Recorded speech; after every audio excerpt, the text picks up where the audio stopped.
entendimento, e de tantos quantos assim desejem, e de tantos quantos queiram ver a vida com o olhar do amor, o que equivale a ter o olhar dele, como diz o próprio apóstolo João, só que na epístola dele, na primeira, no capítulo 5, em toda a epístola, nos 5 capítulos primeiros dela, essa afirmação é repetida recorrentemente. Todos quantos o receberam, ganharam. Acolheram e foram visitados por essa dádiva desse entendimento, de se saberem filhos de Deus, perdoados e incluídos em toda a graça. A saber, quem são esses? Todos os que creem no seu nome. O que é o nome dele? É J-E-S-U-S? Não, isso é uma transliteração, aportuguesada. Isso é besteira. O nome dele, então, qual é? Yoshua? Essa foi a designação histórica. O nome dele é o Cristo. O nome dele é o Filho. O nome dele é o Cordeiro Eterno, imolado antes da fundação do mundo, que no espaço-tempo foi chamado de Jesus, porque não poderia ser chamado de Cordeiro, não poderia ser chamado de O Filho, não poderia ser chamado de unigênito. Era um humano, tinha que ter um nome, e um nome que significasse quem ele era. Qual era o nome? E o que Jesus significa? Ele salvará o povo dos pecados dele. Ele é o Senhor, o Salvador. E o que salva é você decorar esse nome, falar esse nome, dizer valha-me Deus, valha-me Jesus, valha-me Cristo. Não, isso não vale nada. Nada. Ele não é um nome. O nome é dele. Ele não é do nome. O nome é dele. Ele não é do nome. O nome, sem ele, não é nada. Ele, sem o nome, é tudo. Sempre foi. Antes de ser chamado na história de Jesus, ele era. Ele disse, antes que Abraão, vosso pai, existisse, e Abraão tinha existido 1750 anos antes dele, ele disse, eu sou. Ele é aquele que se apresentou em tantos lugares e de tantas formas, que no Velho Testamento é chamado de o anjo do Senhor, com A maiúsculo. É aquele que expressa as cristofanias, as manifestações de Deus na história. E na plenitude dos tempos, quando ele se encarnou, o que é totalmente diferente de se manifestar durante o processo histórico e desaparecer, quando ele se encarnou, ele foi chamado pelo nome de Jesus. Mas lembre, o nome é dele, ele não é do nome. Portanto, o nome sem ele não significa nada. O que significa, então, quando se diz os que creem no seu nome? São os que creem na sua palavra. Ele é a palavra encarnada. O nome designa este que é a boa nova, a boa vontade, a graça eterna de Deus encarnada com altura, suor, cheiro, cor, andando entre nós. Isto no espaço-tempo, na história, 2000 anos atrás. Hoje, ele está aqui entre nós, soprando como essa brisa que sopra sobre mim, como tudo que me envolve. Ele é. A todos quantos o receberam, a todos quantos o recebem, a todos quantos o recebam, ele lhes deu, ele lhes dará, ele lhes dá o poder de serem feitos filhos de Deus, os quais não nasceram do sangue. Isso a gente não herda essa consciência por DNA, por pedigree, por ser judeu, por ser cristão, por ser evangélico, católico ou qualquer outra idiotice da civilização arrogante. Não. Eles não nasceram e não nascem por herança genética. Não nascem por vontade da carne, por determinação legalista, do tipo que diga: eu me farei filho de Deus, eu me tornarei pelas minhas obediências, eu serei superior a esses demais que nada querem. Não. Ninguém se torna filho de Deus pela carne, nem por herança, nem por vontade do homem. Seja a vontade pessoal, na sua presunção, dizendo: eu, com a arregimentação e o arregimentamento da minha vontade, da minha volição, determino que viverei como filho de Deus. Não consegue. Os filhos de Deus não nasceram do DNA, da herança da carne, não nasceram da presunção de qualquer que seja a carnalidade, ou vontade do homem, ou filosofia do homem, ou ideologia do homem, ou teologia do homem, ou elucubração do homem. Não! Só nascem de Deus, é graça de Deus. Tudo provém de Deus. Por isso não pode haver religião do homem para com Deus, é uma impossibilidade. Ele é infinito, eu sou finito, morreu, acabou a religião. A única religião possível para o homem é do homem com o homem. Essa é possível. Eu me religar ao meu próximo. Religare com o meu próximo. Essa eu posso. Essa eu devo. Com Deus eu não consigo. Ele se religa a mim. Vem de Deus e não procede de ninguém. Não vem de obras, nem do sangue, nem da vontade da carne, nem da vontade do homem, mas vem da graça de Deus, para que ninguém se glorie. E assim, o Verbo se fez carne e habitou entre nós, cheio de graça e de verdade, e vimos a sua glória. Glória como do unigênito do Pai. Olha aqui para mim.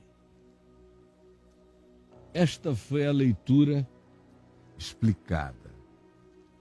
Eu quero falar com você agora, muito rapidamente, sobre quem são hoje esses para os quais ele veio e esses para os quais ele vem e que hoje está vindo, mas que não o recebem nunca. Quem são?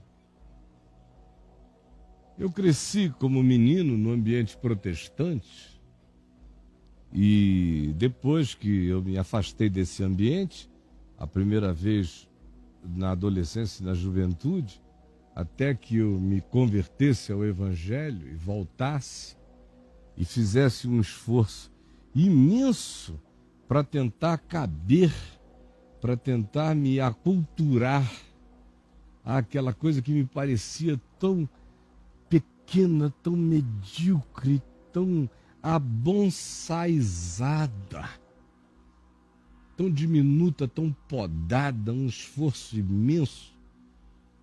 Eu fiquei as décadas seguintes, enquanto pregava para todos e em todos os lugares, ouvindo sobre este texto a mesma interpretação com a qual, obviamente, eu jamais concordei como se fosse a única.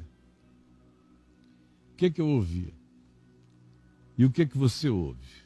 Quando alguém lê esse texto numa igreja, prédio, por aí, o que se diz em seguida? Quando o cara tem um mínimo de vontade de fazer uma relação da leitura com o contexto histórico, ele vai dizer que Jesus veio para os judeus, mas os judeus não o receberam. Está errado? Não, está certo. Está certo se essa for a segunda dimensão. A primeira dimensão veio para os que eram seus. Os seus, contexto antecedente diz, o mundo foi criado por meio dele, todas essas coisas são dele, ele é a verdadeira luz que vindo ao mundo ilumina todo o homem, todas as coisas foram criadas por meio dele e para ele, dele são todas as coisas, nele tudo e todos subsistem, portanto, em primeiro lugar, ele veio para a humanidade não percebeu. E, do ponto de vista histórico, da linearidade do espaço-tempo, da genealogia, da continuidade da informação, é óbvio que os judeus veem como aqueles que eram os detentores dessa consciência explícita, dessa informação, dessa revelação que tinha sido dada. Aí sim, os judeus não receberam. Mas e daí? Vai ficar assim? A gente vai ficar o tempo todo dizendo que os judeus não receberam a Jesus? Gente, passou da hora. Isso aí já esgotou o prazo de validade, essa conversa, há muito tempo. Há muito tempo. Muito tempo. Hoje em dia, sinceramente, nesse pacotão todo, os judeus terão os privilégios prometidos em relação ao fato de que carregaram tantos anos uma consciência e depois se perderam nela, mas a fidelidade de Deus não morreu, nem para com eles, nem para com toda a humanidade. Portanto, Paulo diz em Romanos 9, 10 e 11, que chegará a hora em que todo Israel vai acordar. Vai ser um susto histórico sem tamanho, quando eles discernirem. Mas os que não receberam não são só eles.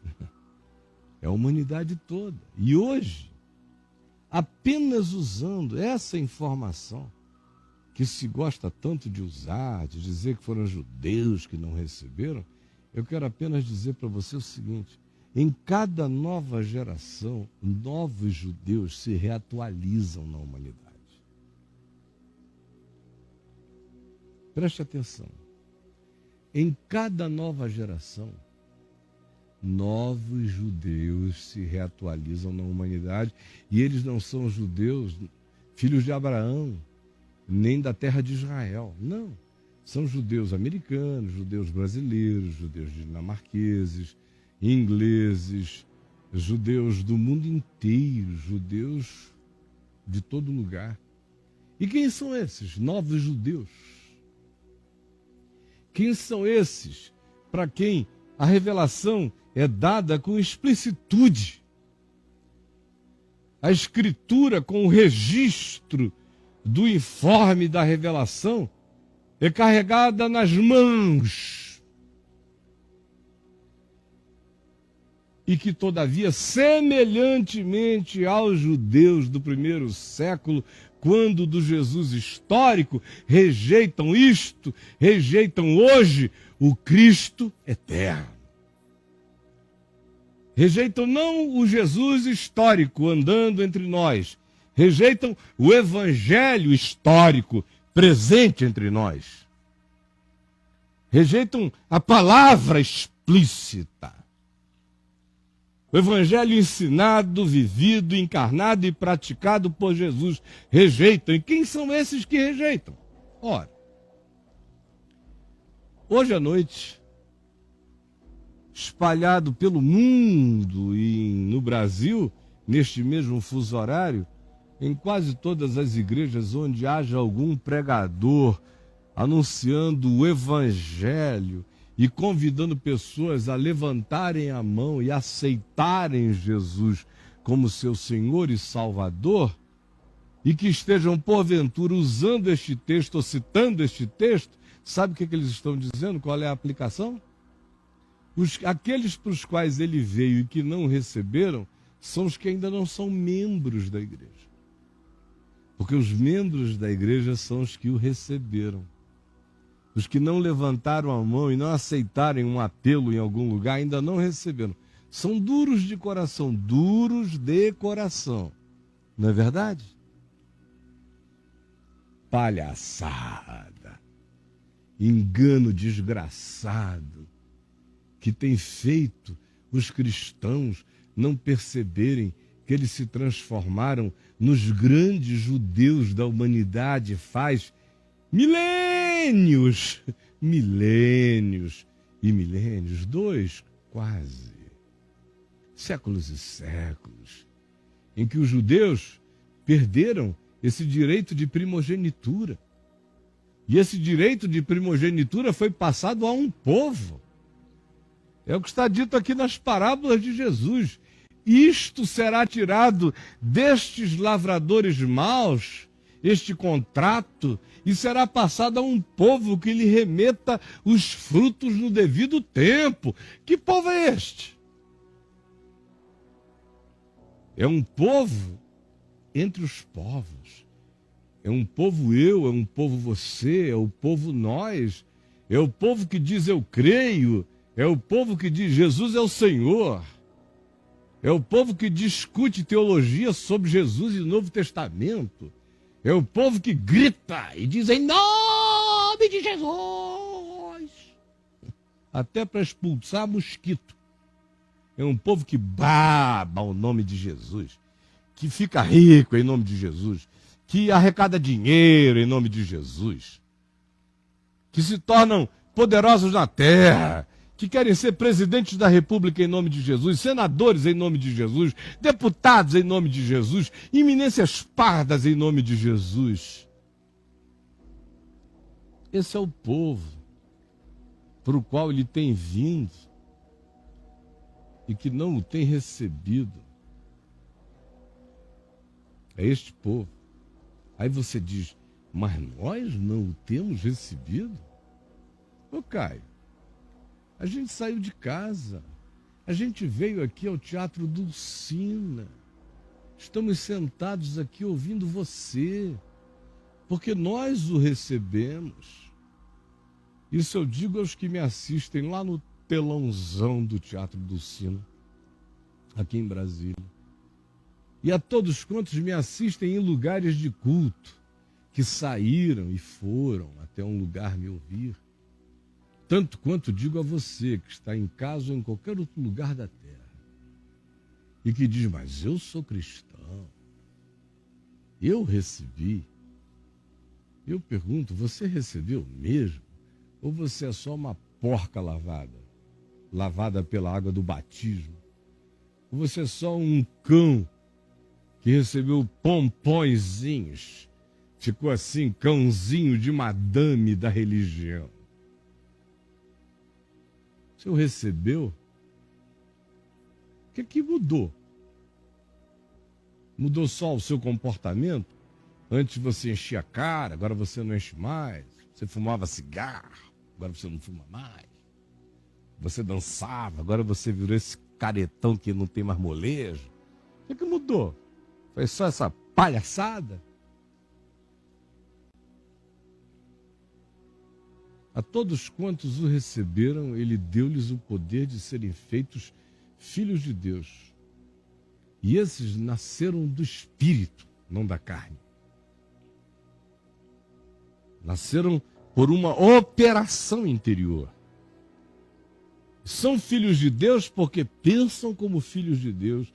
São filhos de Deus porque interpretam a vida com o amor de Deus. São filhos de Deus porque respondem e reagem à vida com graça, misericórdia, perdão, tratabilidade, justiça, verdade, doçura, energia, sinceridade, coragem, valentia, generosidade, despojamento, altruísmo. Porque eles são parecidos com o Pai Celeste, que faz nascer o sol sobre maus e bons, indistinto e indiscriminadamente, que faz chuvas de graça, bondade, virem sobre justos e injustos, indiscriminadamente, que não faz acepção de pessoas. Filho de Deus não faz acepção de pessoas. Esse é o sinal mais profundo de que eu me tornei filho de Deus. Eu vou desaprendendo a acepção de pessoas, Quanto mais eu faço acepção de pessoas, menos de evangelho existe em mim. Quanto mais eu faço acepção de pessoas, menos de evangelho existe em mim. Quanto mais eu separe o joio do trigo neste mundo, menos do olhar de Deus eu tenho em mim. Quanto mais eu diga, ainda que seja em nome de Jesus, Senhor, tu queres que eu faça descer fogo dos céus para consumir os que não te obedecem, menos do evangelho de Jesus eu tenho em mim. Deus deu-lhes o poder de serem feitos filhos de Deus. Filho de Deus? Filho de Deus? É isso que você diz que é? Gente, no sentido lato da expressão, todos somos. Mas ninguém que não seja. Ninguém. Até o diabo se apresenta na Assembleia dos Benai Elohim, dos filhos de Deus. Porque ele foi criado filho de Deus. Ele é que se desfiliou e se mantém desfiliado. No sentido lato, todo homem é filho de Deus. Mas a Escritura aqui está falando de semelhança, é de tal pai, tal filho, é de acordo. Meu Deus, todos nós temos filhos que não têm nada a ver conosco. Filhos que não agem como nós, que não pensam como nós, que não sentem como nós, que não interpretam como nós, que não aprendem o que a gente ensina. Que, sinceramente, todo mundo tem filho. E, frequentemente, você tem filhos que são melhores do que os pais, como pessoas humanas. E, frequentemente, a gente tem filhos de pais ótimos e que nem de longe entenderam, nem assimilaram, nem se pareceram com seu pai. A gente olha para eles e diz, bom, poderia ser filho de qualquer um outro, menos desse cara, menos dessa consciência generosa. Há quantos filhos eu tenho conhecido que são totalmente dessemelhantes dos seus pais? São filhos, mas não vivem como filhos, não agem como filhos, não usufruem a filiação, não têm a mente de filhos, não têm o coração de filhos, não têm o pensamento de filhos, não têm o amor de filhos, não têm a graça de filhos. É disso que a palavra está falando. É de acolher, de receber. Aí você diz, mas eu já recebi Jesus. Vamos parar de conversa fiada, de presépio religioso. Você sabe o que é receber Jesus?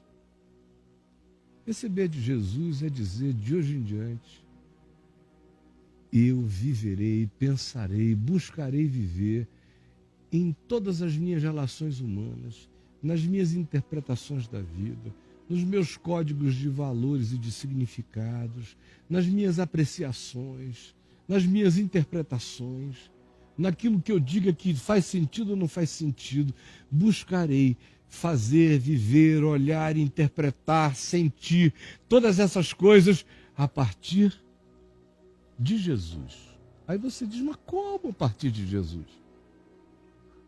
Ora, a partir de Jesus é a partir do Evangelho. O Evangelho é o caráter de Deus, é o caráter de Cristo. O Evangelho me ensina a ser feliz. Como ser feliz? Seja humilde de espírito, ensinável. Mantenha a mente limpa, tire a sujeira da mente, do olhar, dos pensamentos, das maquinações maldosas, da malícia contra o próximo. Tire a antipatia.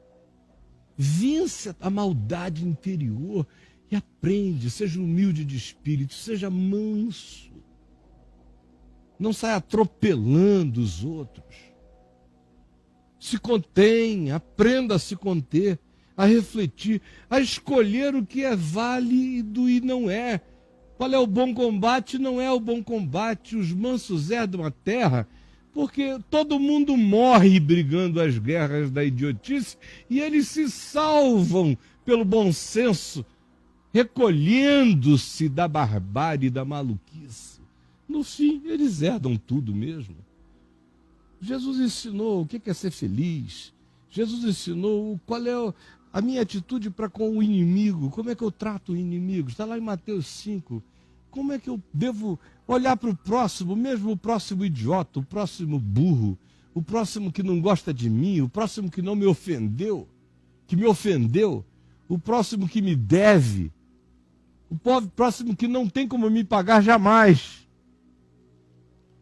o próximo que é perverso, o próximo que é abusivo, o próximo enganador, o próximo vestido de ovelha, mas por dentro é um lobo, roubador.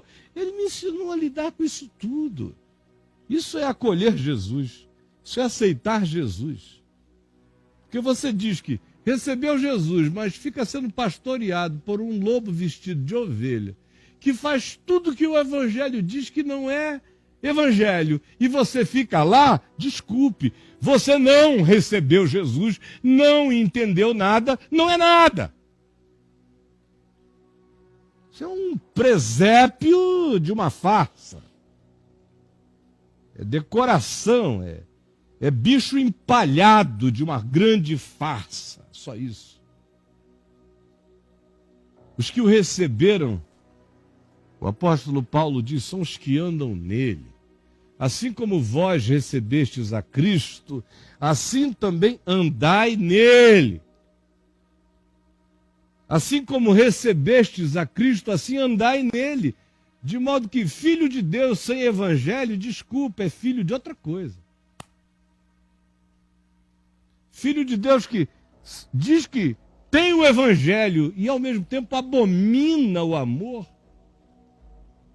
E prova que abomina, cheio de acepção, de distinções, de preconceitos, de separações, de hostilidades, de ódios, de determinação de encontrar algo para querer ver se o que não é passa a ser só porque eu não gosto. Nenhum filho de Deus é implicante, nenhum filho de Deus é maligno, nenhum filho de Deus é o rei da antipatia, nenhum filho de Deus é inventor de males, nenhum filho de Deus pensa o pior dos outros o tempo todo e deseja o pior. Não é, simplesmente não é.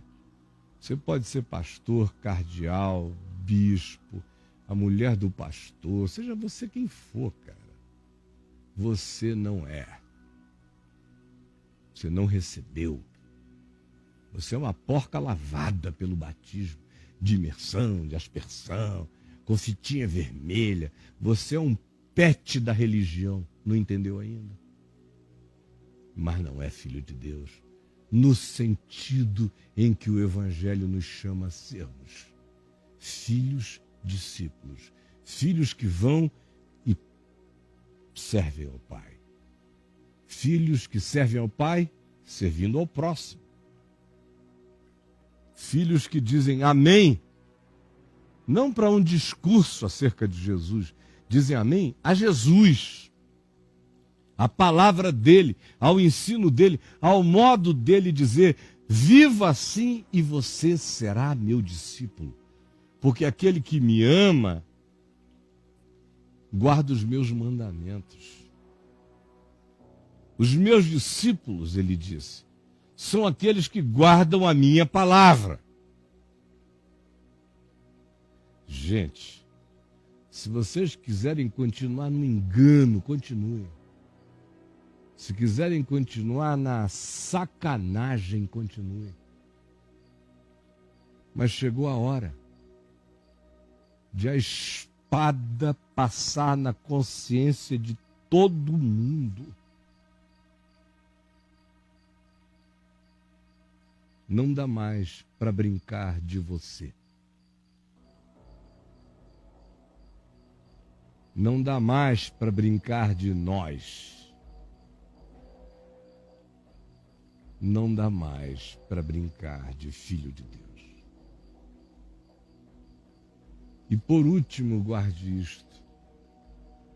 Tanto mais quanto um grupo se arrogue a dizer, e no grupo pessoas se arroguem a afirmar, de que elas são as filhas e filhos de Deus por causa de ritos, batismos, frequências, dízimos, participação funcional na agremiação maçônico-eclesiástica.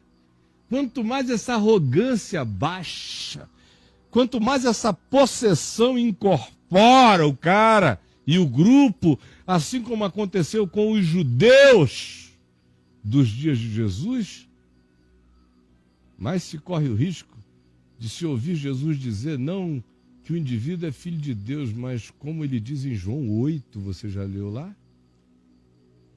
Já leu lá? João 8, o capítulo inteiro? Quando aquele bando de gente, filho de Abraão, cheio de teologia, de argumentos da lei, de legalidades e de coisas mais, enchendo o eterno saco do amor de Deus em Cristo, até o ponto que Jesus chega e diz: vós sois, quer saber o quê? Vocês são filhos do diabo. E quereis satisfazer-lhes os desejos. Ele não estava dizendo isso para bruxos e feiticeiros, não. Eram fariseus, sacerdotes, autoridades do templo, religiosos judeus, evangélicos daquele tempo, é que estavam ouvindo-o dizer isso. E eram os que estavam em confronto com ele, com o evangelho, em nome da lei, em nome de Abraão, em nome da teologia, em nome de tudo. Tudo contra Jesus, como a gente vê hoje acontecendo no meio dessa igreja evangélica perdida, desse cristianismo que o rejeita, que rejeita a Cristo. Rejeita mais do que os judeus, porque os judeus tinham um véu de mistério para compreender. E os cristãos dizem que o véu foi tirado. Mas se dissermos a eles que é só Jesus, que você tem que ler a Bíblia a partir de Jesus e não Jesus a partir da Bíblia, eles vão dizer herege. Se você disser que o fim da lei é Cristo para a justiça de todo aquele que crê, eles vão dizer herege. Se você disser que você tem que ler a Escritura como um todo, tendo Jesus como chave interpretativa, e o que em Jesus for coerente fica, e o que com Jesus não for coerente sai, eles dizem na mesma hora, herege. Sabe por quê? Porque eles não receberam. Os judeus de antes são os cristãos de hoje, é o cristianismo de hoje. E entre esses, os mais fariseus da cristandade são os evangélicos. E dentre os evangélicos, os mais fariseus são os pentecostais e os neopentecostais. Dando nome aos bois, a gente não chama judeu de judeu? O Novo Testamento não diz, e os judeus o perseguiram, e os judeus o rejeitaram, e os judeus não o quiseram. Agora saibam, 2000 anos depois, o evangelho escrito iria dizer, e os evangélicos não o quiseram, e os católicos não o quiseram, e o cristianismo não o quis, e todo o povo da Bíblia não o quis, porque amaram mais a Bíblia do que Deus encarnado em Jesus. Amaram mais um livro do que o Espírito de Deus manifesto no Evangelho da graça, encarnado em Jesus e ensinado a nós. Blasfemos sois vós. Ele veio para os que eram seus.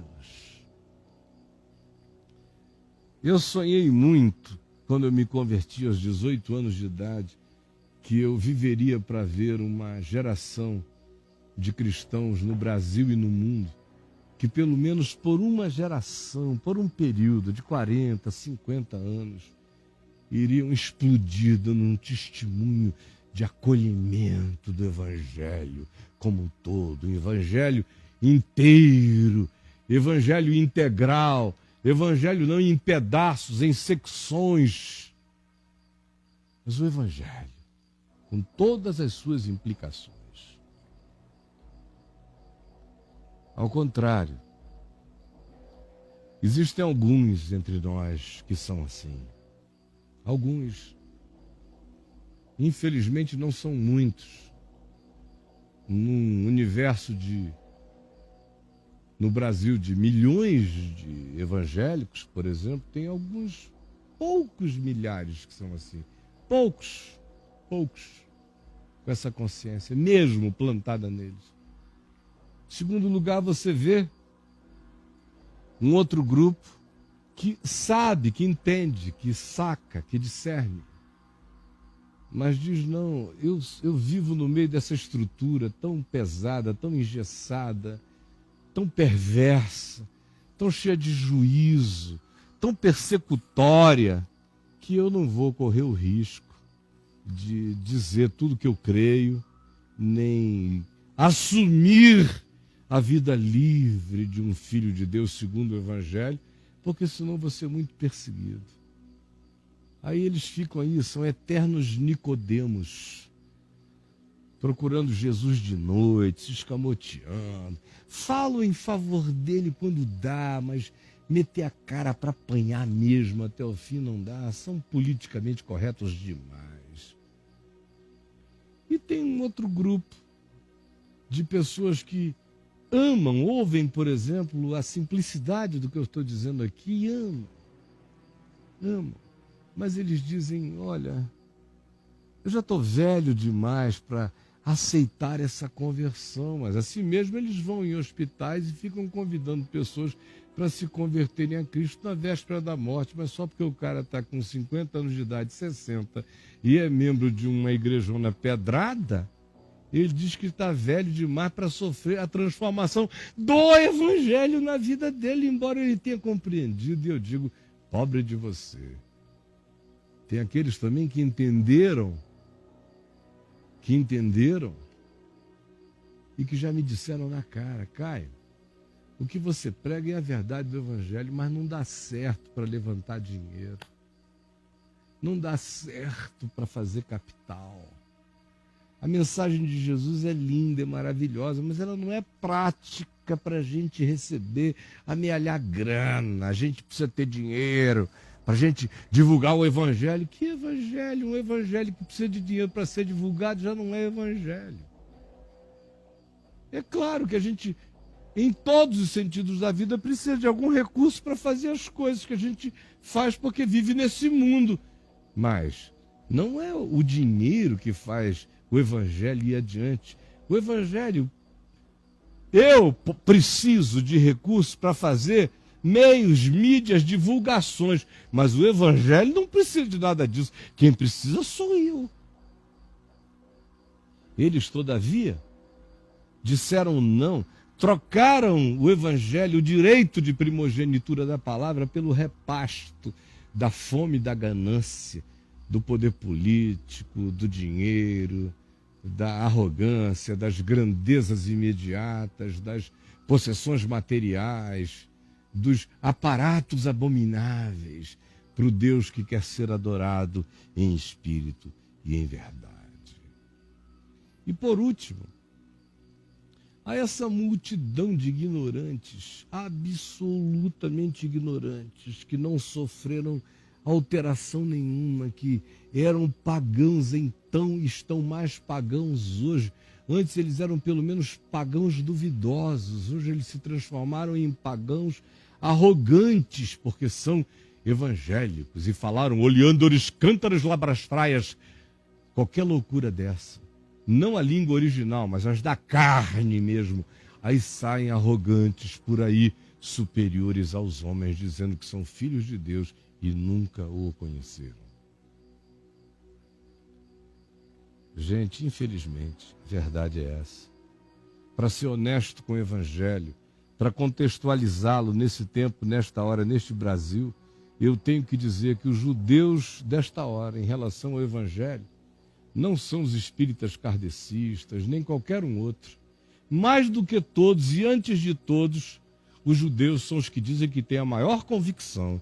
E os que dizem que têm a maior convicção são os evangélicos. Portanto, esses que dizem que sabem da revelação e rejeitam Jesus todo dia, gostam do nome dele porque o nome dele engana as massas.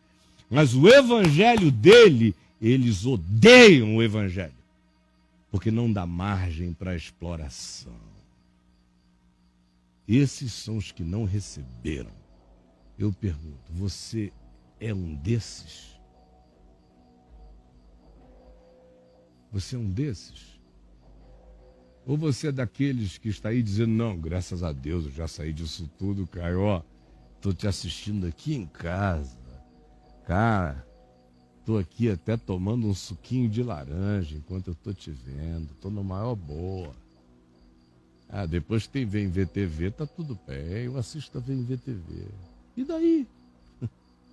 E daí? O evangelho é verdade para você, o que ele significa?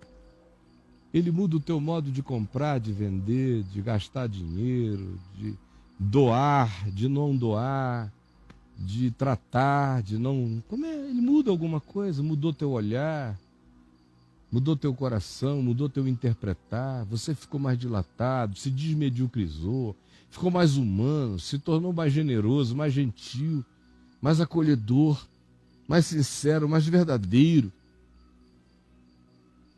mais esperançoso, mais corajoso, mais simples, mais descomplicado, mais objetivo. Me diga. Se não produziu nada disso, que boa nova é essa? Que evangelho é esse? Que Jesus é esse? É droga nenhuma. Não é Jesus. Porque Jesus tem coração. Jesus tem consciência. Jesus tem palavra. Jesus tem evangelho. Esse Jesus que você conhece aí, sem coração, sem consciência, sem palavra, esse Jesus que é de acordo com o pastor local, não deu para você perceber ainda que é um diabo regional? Uma fantasia produzida para enganar apenas?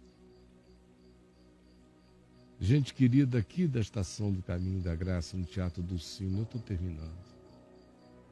Por favor, olhe para dentro do seu coração. Curve a sua cabecinha aí onde você está agora, olhe para dentro. Examine-se a si mesmo. Porque o interesse de Deus é ter-nos para Ele.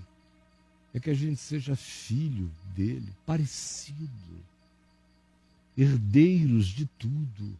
A começar do coração dele. A começar do olhar dele. A começar da bondade e da justiça dele. E da paz dele em nós, que excede a todo entendimento. E você que me assiste mais distante, onde quer que você esteja, meu irmão, acolhê-lo não é sair correndo para nenhum lugar e dizer, oh, agora eu pertenço a um lugar, a um grupo, não. É aqui e é na vida. E o que você vai fazer com ele agora? Que você está sabendo das coisas. E aquela grande e velha pergunta de Pilatos, o que farei de Jesus chamado Cristo? Agora que você sabe quem ele é, qual é a sua decisão?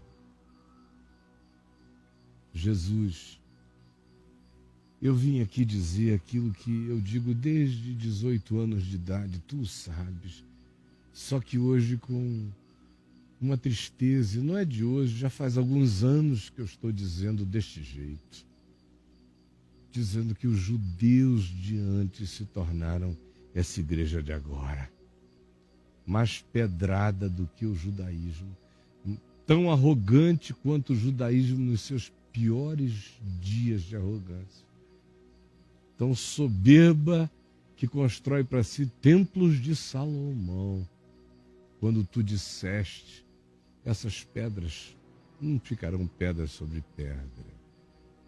Deus é Espírito. O lugar onde se deve adorar não é nem no Monte Gerizim, nem em Jerusalém, nem no Corcovado, nem em lugar nenhum.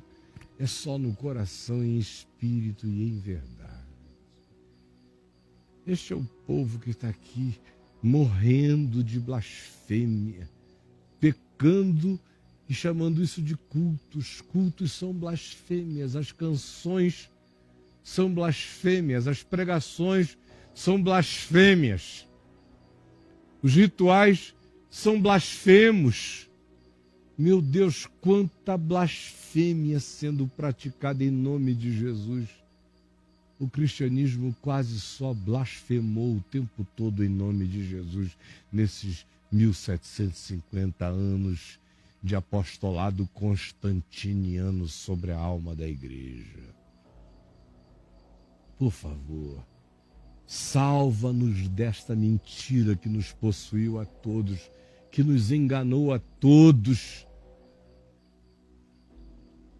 que fechou os nossos sentidos para o óbvio e que impede hoje e agora os nossos corações de se quebrantarem e a gente de deixar de lado todo o peso e as frustrações dos enganos passados e abraçarmos hoje uma só coisa, a centralidade absoluta do Evangelho e da presença e do Espírito e da invocação e da habitação de Deus em Cristo em nós.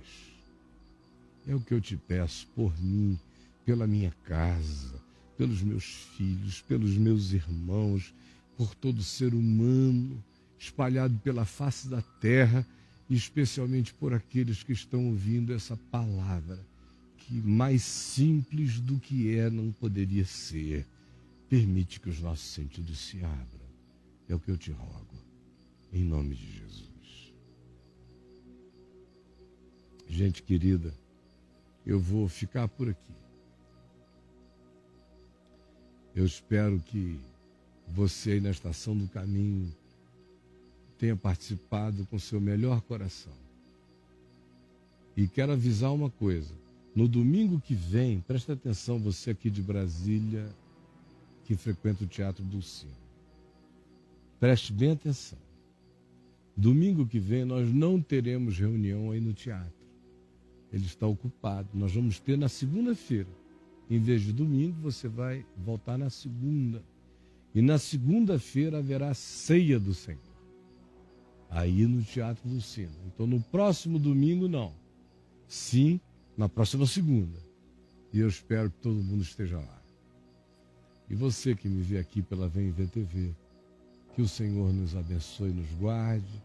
Eu estou esperando todo mundo amanhã de manhã às 10 horas no Papo de Graça. Um beijo aqui. Irmãos, que o Senhor nos abençoe e nos guarde. Que o Senhor faça resplandecer o seu rosto sobre nós e tenha misericórdia de nós. Que o Senhor sobre nós levante o seu rosto e nos dê paz.